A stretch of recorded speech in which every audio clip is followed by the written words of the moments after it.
It's about my dad. After he died, I got this telegram one morning. Mrs. Remedios, who was my landlady, came into my room to wake me, something she never did, waving a telegram. She stood by as I tore it open. It was from Zahir, my eldest brother, and said, Baba died, burial in Saltanat today. So I borrowed the money for an air ticket from Ratna and tried to get on to a plane in the morning, and of course there was no seat, and Indian Airlines was far from courteous to passengers those days. And I couldn't, so I got on to the flight in the evening. I got to Meerut by about 10 o'clock at night. He'd already been buried away from Saltanat, which is about 24 kilometers outside Meerut. And that's where he was buried. But I couldn't make it that night. I got there the next morning. Ammi, my mother, was remarkably composed when I met her. The last 30 years had gone by sharing his life and serving him ceaselessly. Now the pivot of her existence was gone.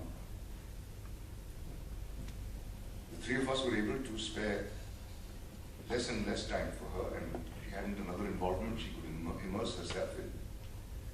Yet she was holding back on the lamentation.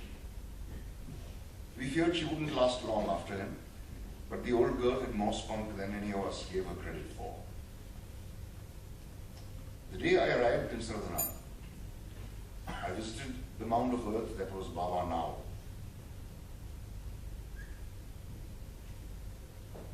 And we had the first of the many easy conversations I was later to have with him.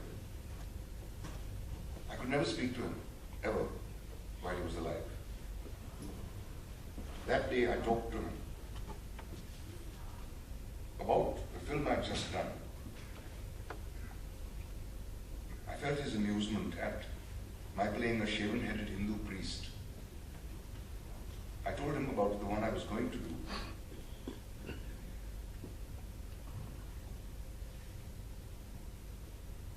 Playing Sarfaraz, the mutineer, that I was modeling the way I would look in the film on portraits of my Afghan ancestor.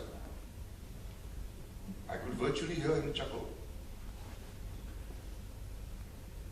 I told him about my dreams and my doubts, about Ratna, whom we'd never met,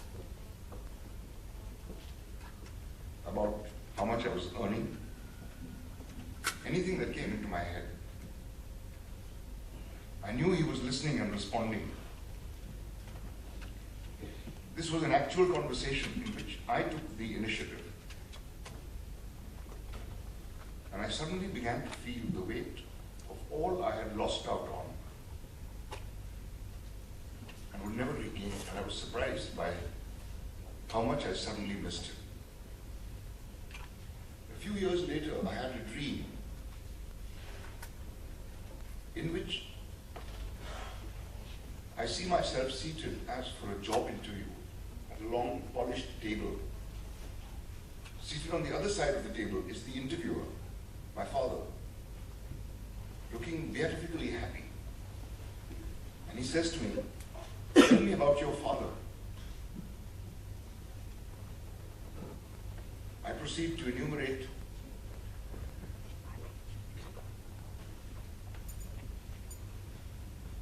the ways he had failed me, how I'd never felt loved, how I never got what I wanted, how I hated his judgmental nature, his narrow worldview, his negativity.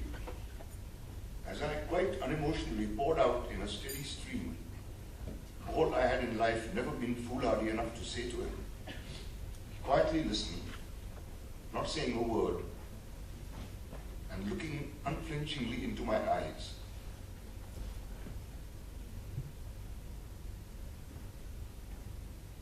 As if understanding perfectly what I was talking about. Through his life, he had never seemed so much himself, so approachable as he was in that dream.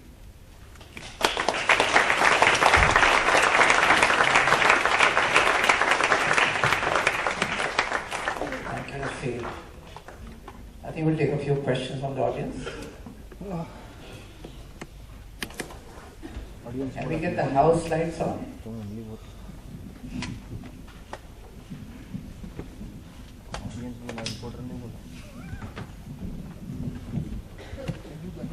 Go quietly. Yeah. What a bloody mess.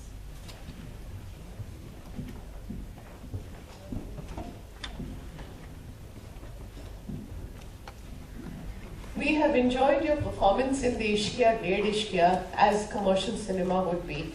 How could you discount that you didn't enjoy that at all? Sorry, I didn't mention DSK. It slipped my mind. I really enjoyed those two movies, yes. But if you are an apologist for commercial cinema, let me tell you that I generally do not enjoy doing those movies or watching them. Apart from the ones, some of the ones I did myself too, I don't enjoy watching. Ishqiya and Dead Ishqiya are exceptions.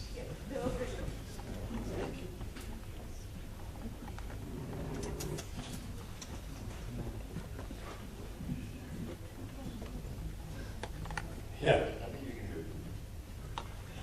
Of all the people you've been caustic about in the book, you're most severe about those whom you describe as having too much self-love. Is self-deprecation an essential attribute of an actor? Wow, that's a tough one. I think self-love is an equally important aspect as self-deprecation is. I think all actors love themselves, and that's one of the reasons they are actors.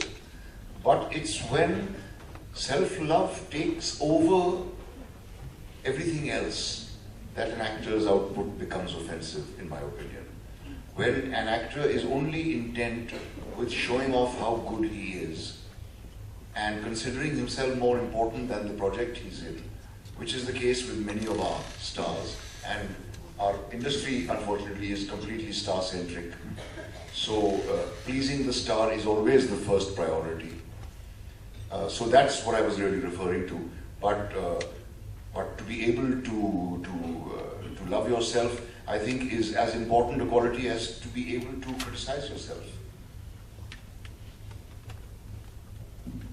Hi. You mentioned that the deplorable state of acting schools, which I agree with you. And so I just wanted to ask you, at any point of time in the future, would you be interested in starting a school of your own?